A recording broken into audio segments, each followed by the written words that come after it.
ძალიან დიდი სიხარული გამოიწვია ჯიჯის გამოჩენამ ჩვენს გვერდებზე. და ძალიან ბევრი ადამიანი გვეუბნებით რომ გამოვაჩინო და აი გამოვაჩინეთ. დღეს გადავწყვიტეთ რომ განახოთ ავტომატური კონცენტრაციის ვაიმე მომაჭამათ ითი ავტომატური კონცენტრაციის დავალება. თუ როგორ უნდა გავაკეთოთ ის რომ ეს თვალებში გიყუროს.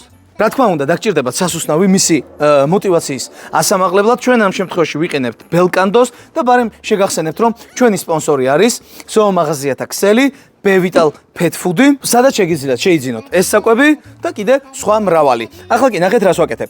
ვასუნინებ ორივე ხელში რომ მაქვს საჭმელი და გავშალე ხელები. როგორც კი შემოხედავს თვალებში დავაჯილდოვებ. ყოჩა. ისევ გავშალეთ ხელები. როგორც კი შემოხედავს იგივე სვიზა, მოხდ მარცხენა ხელით. ყოჩა. ხელებს ვცვლი აუცილებლად. ამას ცით რატო ვაკეთებ? ანუ შორს იმიტომ წევ ხელებს რომ დიდი დისტანცია ქონდეს, რომ მაქსიმალურად ადვილად მოუხვდეს ჩემი თვალებისკენ თვალი. ერთის გავიმეოროთ. ყოჩა. ანუ ჯიჯის უკვე გარკვეულ დონეზე ნავსადინები აქვს ეს ყველაფერი. შემდეგ კი ეტაპობრივად უკვე დაიწყებთ ხელების მოძრაობას და მაინც თვალებს შემოხედავს და დააჯილდოვებთ, მერე უკან გაიტანო ორივე ხელს და ასე შემდეგ. მერე უკვე თქვენი შეგიძლიათ რომ განავითაროთ. ბევრი გამეორება და სულ ეგარი.